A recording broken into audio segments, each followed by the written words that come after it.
Bueno, aquí estamos nuevamente con nuestros podcasts, intentando hacerlos cada 8 días a medida que el tiempo nos permite.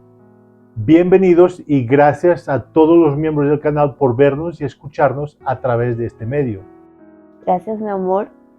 Hoy estaremos compartiendo el por qué Dios permitió nuestra reconciliación en tan solo 7 meses.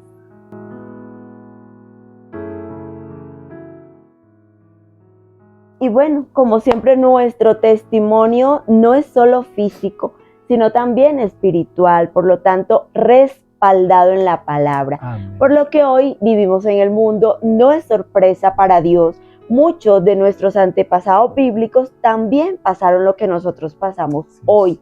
Por eso me gusta llevar todo a la palabra. Tenemos un mundo espiritual que es más real que este natural. Así es. Yo quiero que entremos leyendo un resumen de lo que pasó con el pueblo de Israel y por qué tardaron 40 años en llegar a la tierra prometida cuando pudieron llegar antes. Así es, amor. Cuando el pueblo de Israel salió de Egipto, ¿a dónde se dirigió? Sabemos que Dios había prometido llevarlos a la tierra prometida, Canaán. Lo curioso es que no tomaron la ruta convencional, o sea, la ruta más directa. Y en Éxodo 13, 17 y 18 dice la palabra: y luego que Faraón dejó ir al pueblo, Dios no los llevó por el camino de la tierra de los filisteos, que estaba cerca, porque Dios dijo: para que no se arrepienta el pueblo cuando vea la guerra y se vuelva a Egipto. Mas hizo Dios que el pueblo rodease por el camino del desierto del Mar Rojo, y subieron los hijos de Israel de Egipto armados. Respuesta inmediata: para que no se arrepientan cuando vean la guerra y se devuelvan al mundo, es decir, renuncien a la promesa de esa tierra que ya Dios les había entregado. Seguir el camino corto es enfrentar a los filisteos, que representan en nuestro caso todos los obstáculos, las oposiciones que Satanás pondrá para que tiremos la toalla y no luchemos por nuestra restauración. La ruta más directa y transitada entre Egipto y Canaán, según cuenta la palabra, era la vía marítima por la costa del Mediterráneo. Aunque esa era la ruta más fácil, no fue la que Dios escogió por una simple razón. Muchos se hubieran sentido tentados a retroceder, a regresar a Egipto ante cualquier adversidad. Dios los llevó por el desierto porque allí tenía muchas lecciones que enseñarles. En el libro de Deuteronomio 32:10 dice: lo halló en tierra desierta, en desierto horrible y yermo. Lo condujo alrededor, lo instruyó, lo guardó como la niña de su ojo. Es decir, el proceso de transformación tan necesario se vive durante el paso por el desierto. En el desierto, los israelitas aprendieron a depender de Dios por completo. La ruta por la que caminaban no la escogían los del pueblo, sino que la determinaba Dios.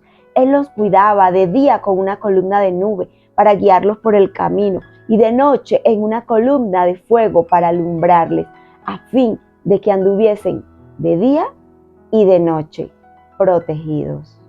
En el desierto no les quedaba otra que seguir a Dios, porque su vida dependía de ello. Si se salían debajo de sus alas, lo más probable es que morirían por el calor, por la sed o por el hambre. En un viaje que normalmente no debería de durar más de unas pocas semanas, y como posiblemente también sepamos, casi todo el retraso fue debido a su propia desobediencia, la desobediencia del pueblo. Cuando el tiempo de entrar a la tierra prometida finalmente había llegado, les dio miedo, se hicieron para atrás. El resultado fue que les tomó 40 años más ir a la tierra y solo 2 personas de la generación inicial pudieron entrar. Todos los demás murieron en el desierto. y fueron sus hijos los que entraron en vez de ellos. Mira, el plan original de Dios no era tenerlos en el desierto por 40 años. Sin embargo, Dios retrasó un poco el plan de su entrada en la tierra. ¿A causa de qué? Más bien, ¿a causa de quién? Exacto, de ellos mismos.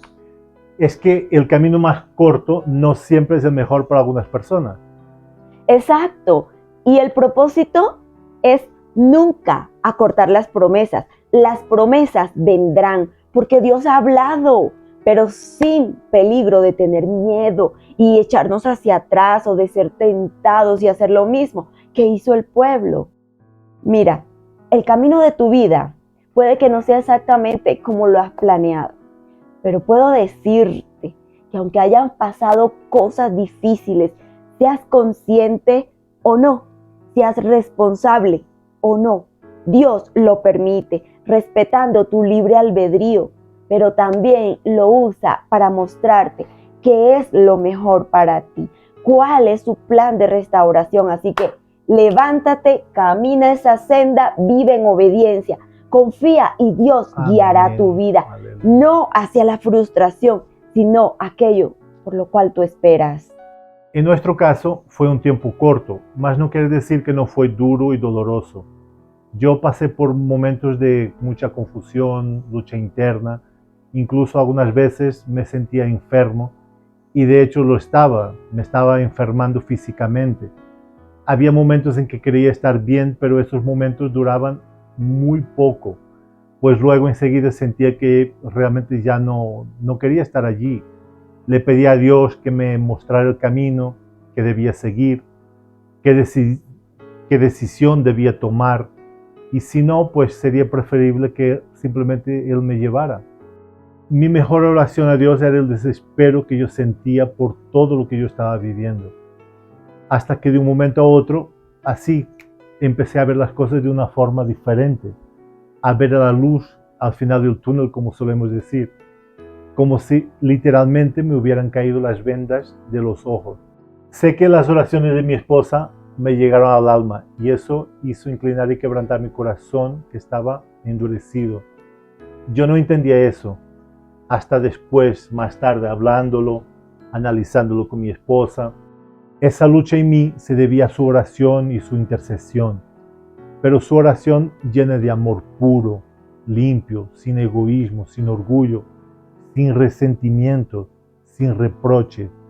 Eso me llevó a doblegar mi corazón a Dios y no a ella, no hay que confundirlo, a Dios. Y así fue que a través de Él me volví también a mi esposa. En el libro de Proverbios 21:1 dice: como los repartimientos de las aguas, así está el corazón del rey en la mano de Jehová. A todo lo que quiere lo inclina. Este era uno de los tantos versículos que se convirtieron en espada en mis manos. Por eso les enseño que lean con entendimiento, con sabiduría, con amor para Dios, para poder agarrar la promesa y convertirla en agua viva. Pero no lo hagas como un lorito que solo repite y repite. Haz que tu oración lleve sustancia. Así como te he dicho que la oración con estorbo es la que lleva esos sentimientos negativos como odio, resentimiento, la que lleva sustancia es una oración pesada, probada y aprobada por Dios.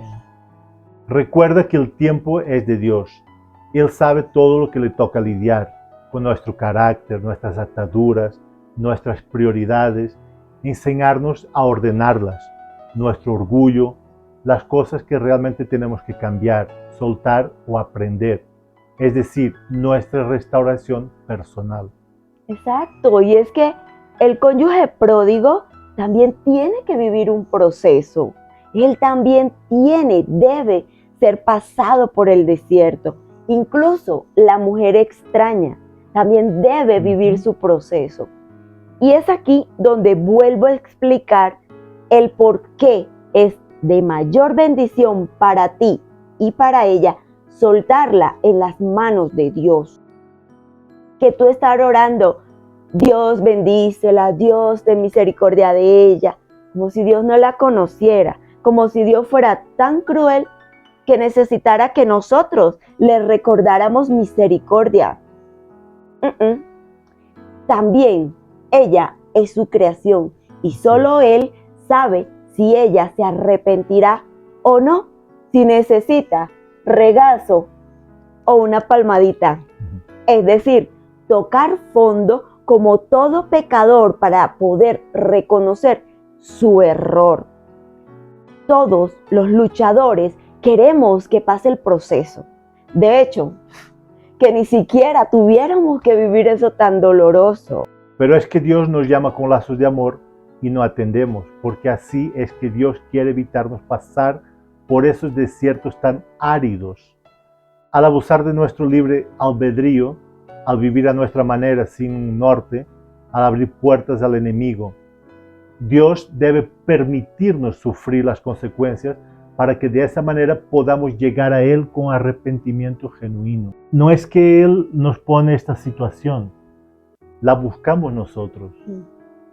Él solo la usa para llevarnos al propósito a ser mejores personas, con un mejor matrimonio, para ser ejemplo a nuestros hijos, a la sociedad. Exacto. Y es que el tiempo es más importante para nosotros que para Dios.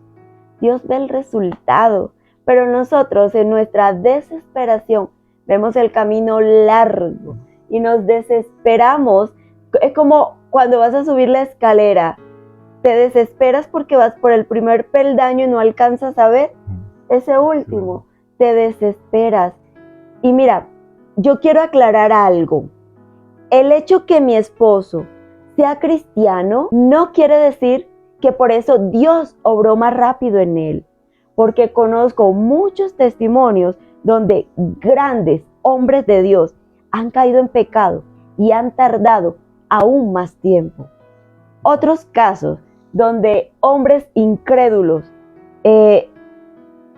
han tenido un encuentro con Dios, un de repente con Dios, al punto de convertirse en ese nuevo hombre para dar testimonio. Mira, hay un testimonio que conozco y digamos muy de cerca porque en ese tiempo de mi proceso, ella, la luchadora, me llamó y me lo compartió. Ella conoció a Dios a través de lo que sucedió, de su separación. Ella se bautizó, ella hizo el discipulado en la iglesia y empezó a servir durante un año, que por casualidad es Manantial donde asistimos. Cualquier día, su esposo, que se había ido a otra ciudad y ya tenía hasta un hijo con la amante, la llamó para decirle: yo quiero eso que tú tienes, yo no puedo más estar aquí, yo quiero salir de esto, ayúdame. Me cuenta ella que él llegó de madrugada, allí hasta donde pues ella vivía, su ciudad, y cuando llega a su casa, dice que él cayó de rodillas, llorando, pues allí le ministraron. El hombre lloró amargamente, fue como libre en ese momento. Y no solo, también recibió a Cristo en su corazón y fue convertido santo, como fue Saulo en ese momento. A este hombre se le cayeron las vendas de sus ojos, las ataduras de su alma. Y dice ella que lo que le tocó a ella aprender durante un año, todo ese conocimiento en Dios, todo ese servicio a Dios, Dios lo hizo con él en una semana. Increíble, ¿no? El tiempo es de Dios. Amén. Siendo él un hombre incrédulo, recuerdo que me dijo que era funcionario como de alto rango en el ejército, o sea, ya te podrás imaginar, ¿no? Pero ¿qué pasa? Que vino directamente de Dios toda esa sabiduría en él. Hoy ambos sirven al Señor como líderes de matrimonios, restauradores de familia. Era su propósito y se cumpliría, aún siendo incrédulo, aún siendo un hombre duro, un hombre orgulloso, aún viviendo con un amante, aún yéndose a otra ciudad y aún con un hijo extramatrimonial. Es decir, para Dios no hay nada imposible. No hay acepción de personas, no hay límites. Con Dios no hay con este no puedo, con este es muy difícil. No, con este me rindo. Uy, no, con este para que perdió el tiempo. O sea, no hay nada de eso con Dios. Así es. Y yo lo he compartido en algunos vídeos y vuelvo a decirlo con toda humildad y hasta con testigos de cómo me metí a caminar ese desierto como los caballitos, con las anteojeras. Leí de tal manera el éxodo del pueblo de Israel, los pro, los contra del desierto, las consecuencias de la obediencia, pero también las consecuencias de la desobediencia, las bendiciones que el pueblo recibió durante el desierto, que literal dice la palabra, ni antes ni después volvieron a recibir, la protección de Dios durante el día, durante la noche, cómo Dios los libró de fieras del desierto, de ahogarse en el mar, de ser atrapados por los enemigos que le perseguían, cómo el Señor les proveyó comida, vestido, calzado, pero también cómo solo llegaron 2 a Canaán, José y Caleb, a arrebatar la tierra de la promesa. Y yo me propuse ser José. Amén. Conquistar lo que Dios me había entregado, derribando esos muros de Jericó y toda fortaleza que el enemigo había levantado contra mi vida y contra mi matrimonio. Pasé por todas las etapas que ustedes pasaron o aún pasan. Pasé todas las pruebas que ustedes, muchas no aprobé y me tocó repetir hasta aprobar. Que no habían niños, por si me escriben como ya lo hicieron. Claro, es que es más fácil. Pues no, también viví mi proceso de lágrimas, de miedo y de dolor por no tener hijos. Sí, que Él te daba dinero, sí, pero no para todo. También me tocó levantarme, emprender y salir adelante para cubrir todas mis obligaciones. También me tocó enfrentar familia, amigos, vergüenza y humillación. Que cuando uno ama, duele la traición, el abandono. Y no duele menos porque sea más o menos tiempo. Señores, así que no busquemos justificación comparándonos con otros procesos. Busquemos más bien saber qué hizo aquella persona para llegar más rápido. Y esta es la respuesta, lo que estamos compartiendo mi esposo y yo. Yo no llegué en avión a Canaán, yo pasé el desierto caminando. La diferencia es que cuando me cansaba, afilaba el hacha. No me distraje buscando lo que no quería saber. No me quedé dormida debajo del arbolito cuando tenía que ir en marcha. No me puse a dar vueltas ni a mirar atrás. No permití que las fieras del desierto me acorralaran de miedo. No permití que el faraón y sus secuaces me paralizaran de miedo. No permití que el mar imponente me frenara y me hiciera pensar, de aquí ya no paso. Yo esperé que el Señor abriera ese mar en 2, poder pasar por en medio como sobre tierra hasta el otro lado para pisar aquella tierra que ya el Señor me había prometido. Solo era derribar los muros y con solo sonar el Señor su trompeta, yo conquistaría. Ahora te lo pongo más claro. Creé hábitos para agradar a Dios, amarlo por encima de todo, obedecerle, estudiar, aprender sobre el tema de la restauración, poner en práctica, orar con sustancia y olor fragante para que llegara al trono, servir al Señor ayudando y levantando a otras personas que estaban en mi situación, congregarme para adorar junto a mis hermanos al único merecedor de toda oración, soltar a mi esposo y a la mujer inmoral en las manos de Dios. Al restaurarme, entrar entonces en guerra por el alma y la salvación de mi esposo. Y por encima de todo, esperar pacientemente en Dios. Esa era mi prueba de fe. No perdí tiempo. Esto no quiere decir que no lloré, que no me enojé, que no quise tirar la toalla. Claro que sí, pero no las convertí en una estación, sino en un trampolín para avanzar. Le agarré pavor a no pasar las pruebas como en el colegio. Por eso es que estudiaba mucho. Me puse metas físicas, emocionales y espirituales. Y a medida que Dios iba haciendo todo eso en mi esposa, iba trabajando en mí también. Me quedó muy clara tu analogía, mi amor, acerca del canal de riego, donde explicas que ese canal tiene inicio en tu corazoncito y llegaba hasta el mío. Dios te estaba llenando de todos los ingredientes necesarios para que esa agua llegara al terreno de mi corazón. Y creo que iba hasta con cloro y todo el tipo de limpiador para arrancar las manchas, las crostas y deshacer los enjambres mentales que yo tenía, la mente entenebrecida por el pecado. Yo, siendo cristiano, creyente en Dios, conociendo la palabra, y sin embargo me dejé engañar del diablo, al punto de creer que esa relación de adulterio era aprobada por Dios.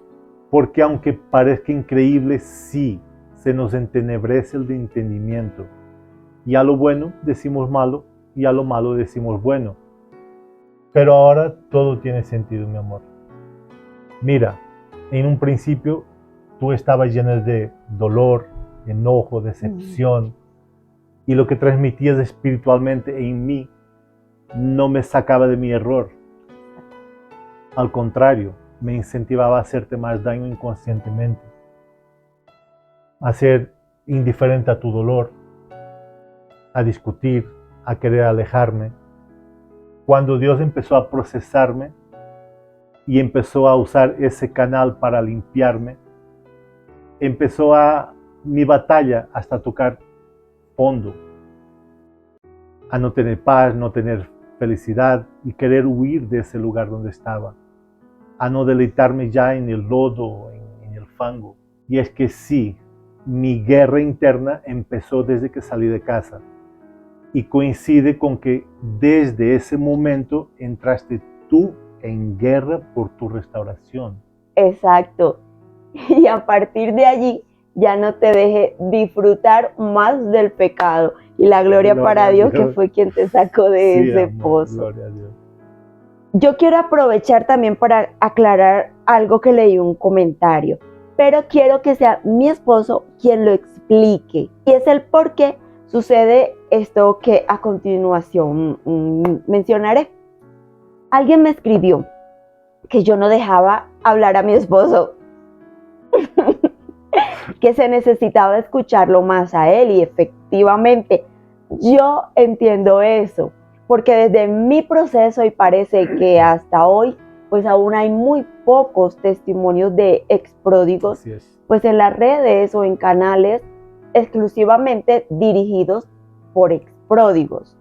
Primero, aclaro que Dios me guarde de querer tomar la posición en mi hogar que no me corresponde. Mi esposo es mi cabeza, él es el sacerdote del hogar como Dios manda, y yo cumplo. Yo me sujeto a él como esposa sabia. Pero señoras, tampoco lo puedo obligar a una u otra cosa que Dios no le ha asignado a él, porque por encima de los dos está el Señor. Y Dios es el que manda, y nosotros simplemente tenemos que obedecer. Amén. Pero antes también que respondas pues a esa pregunta, yo quiero abrir un paréntesis, ya que hablamos de la posición de la esposa en la casa. Aprovecho y me desvío un poquito del tema para explicar algo, y es acerca de esto, del orden jerárquico en el hogar, que cuando tenemos en el hogar las funciones equivocadas, es decir, asumimos nosotras el papel del esposo y ellos el de la sujeción a nosotras, señores, estamos en un desorden, estamos incumpliendo el mandato de Dios, por lo cual en ese hogar entra a gobernar un espíritu demoníaco que se llama Jezabel. Ese demonio no representa la vanidad, el maquillaje, la ropa, las uñas pintadas, los aretes, etc., como algunos religiosos creen, porque solo leen la parte donde ella se pinta los ojos para verse hermosa y a lo mejor para seducir y persuadir a los que iban a matarla, a los que Elías había enviado. A lo mejor ya ella era hermosa, en ninguna parte dice que era fea, ¿no? Y esa cualidad la usaba para adular y dominar. Ahora, la reina Esther también era hermosa y también se ataviaba de lujos y accesorios, pero no lo hizo con esa misma intención que Jezabel. Esther fue para hallar gracia ante el rey, su esposo, es decir, seducirlo también, enamorarlo. Dice la palabra que él quedó maravillado cuando la vio y enseguida le concedió lo que ella solicitaba, que era eliminar la ley de asesinar al pueblo judío. Y obviamente mi punto de comparación con lo que fue la personalidad de la reina Jezabel y de la reina Esther, porque ambas se ataviaban, ambas eran reinas, pero una mala y la otra buena. Claro, es que los demonios no tienen género femenino ni masculino. Exacto. Jezabel en su tiempo fue una princesa fenicia que se convirtió en reina al casarse con el rey de Israel, Acab, a quien influenció para que dejara de adorar a Dios. Y dice la palabra: a la verdad, ninguno fue como Acab, que se vendió para hacer lo malo ante los ojos de Jehová, porque Jezabel, su mujer, lo incitaba. Esto está en 1 de Reyes 21:25. Ella se oponía a la adoración al Dios de Israel, el Dios verdadero, y a cambio adoraba al falso Dios Baal y Asera. Ella era cruel, violenta, manipuladora, maltrataba a la gente, a sus sirvientes. Era una mala mujer. Exacto. Gente, ella se aprovechó de la posición de su esposo y en su ambición por conseguir más poder e influencia, que más tarde también usó a sus propios hijos para este fin. Jezabel procuraba destruir a toda persona que cuestionara sus métodos y sus decisiones. Como resultado, muchos de los profetas de Dios fueron asesinados por orden de ella. Jezabel falsificó cartas con el nombre y el sello de Acab, su esposo, para poder llevar a cabo todos sus planes de maldad. Acusó falsamente de blasfemia a un hombre inocente. Ella era una mujer sin valores, sin piedad, maldecía y amenazaba a cualquiera que se le oponía. Pero mira, es verdad, es bueno leer, aprender e incluir estas enseñanzas, aunque no vayan directamente relacionadas con la restauración. Es bueno conocer todo lo que nos habla la Biblia y no caer en la burla del diablo para distraernos y hacernos pecar por nuestra ignorancia. Como dice la palabra en Oseas 4:6, mi pueblo perece por falta de conocimiento, y como tú rechazaste el conocimiento, yo te rechazaré a ti de mi sacerdocio, por haber olvidado la ley de tu Dios. También yo me olvidaré de tus hijos. Jezabel era una mujer envidiosa, lo vemos por otro acto de crueldad y maldad perpetrado. Jezabel era una mujer envidiosa, lo vemos por otro acto de crueldad y maldad perpetrado por ella. En 1 de Reyes 21, del 5 al 16, encontramos que junto a las cámaras del rey Acab había un viñedo que le pertenecía a Nabot de Jezreel, pero el rey Acab quería ser el dueño de aquel viñedo. Cuando Nabot de Jezreel se negó a darle parte de su viñedo, puesto que había sido la herencia de sus padres, la reina Jezabel intencionalmente acusó falsamente a Nabot de maldecir el nombre del rey, por lo que Nabot fue asesinado injustamente. Y ahí está algo para analizar. En lugar de hacer toda esa logística, a esta mujer le era más fácil maquillarse, ponerse una minifalda, un escote y seducir perversamente a Nabot. Lo que le interesaba a ella era el poder, las riquezas por encima de quien fuera. El egoísmo y la codicia de Jezabel finalmente la llevaron a su muerte. Ella usó lo que tenía a la mano para ganarse un lugar en el gobierno, para mantener el poder. Sin embargo, el orgullo y el espíritu de venganza de esta mujer la llevaron a la muerte. Así que ya ese espíritu estuvo en mi matrimonio, y no por mi maquillaje, por mi ropa, sino porque yo no le daba el lugar a mi esposo que le correspondía. Yo era una mujer contenciosa, no respetaba su autoridad. En lugar de sujetarme a él, yo era la mandona, la controladora, la que lo hacía sentir mal. Quería todo a mi manera. No respetaba la jerarquía divina. Pero para la gloria y honra de Dios, todo eso cambió, ¿verdad, amor? Y fue precisamente en el desierto que lo aprendí, que lo reconocí. Ahora mando yo en casa, ¿eh? No, pero hablan en serio. Cuidemos que no entre ese espíritu maligno de Jezabel a nuestra casa por descuido, por estar pendiente a cosas superficiales. Exacto. Pero bueno, amén. Cerremos ya este paréntesis y retomemos. Bueno, sabiendo la necesidad que hay al respecto de escuchar testimonios de hombres, de ex pródigos, porque entendiendo que somos pocos los que realmente se atreven a contar su experiencia, y todo esto yo lo sé porque es algo que Rosy siempre me lo ha compartido. En su tiempo ella también quería saber de boca de un pródigo lo que sienten en su pecado, y eran muy poquitos los que realmente daban su testimonio. Ajá, y bueno, explícanos, amor, ¿por qué? Yo creo que por vergüenza, el principal motivo. Al menos en mi caso ese era el mayor motivo para no querer tocar el tema. Aunque entendí que para poder ayudar a otras personas que están pasando por esa misma situación tan difícil, yo tenía simplemente que dejar la vergüenza a un lado. Dios nos manda dar testimonio y ayudar con él a otros, a declarar lo que él hizo en nosotros. Pero Dios tiene maneras diferentes para cada quien. No todos estamos llamados para liderar un canal. No todos estamos llamados para dejar de trabajar secularmente y dedicar el tiempo completo a la obra de Dios. Son cosas de Dios. Él manda y contra ello nadie debería refutar. Ahora, he visto que no es fácil afrontar y exponerse a críticas. He leído comentarios que le hacen a Rosy y sé que no es fácil. Es admirable cómo Dios la respalda en esto. Ella sigue adelante por encima de todo eso, aunque me duele mucho que la maltraten con algunos comentarios. Sé que eso la hace mucho más fuerte y más humilde cada día, aunque gracias a Dios y a todos ustedes, porque más son las muestras de cariño, buenos deseos y respeto por nuestro trabajo en la obra del Señor. Por eso les agradezco muchísimo.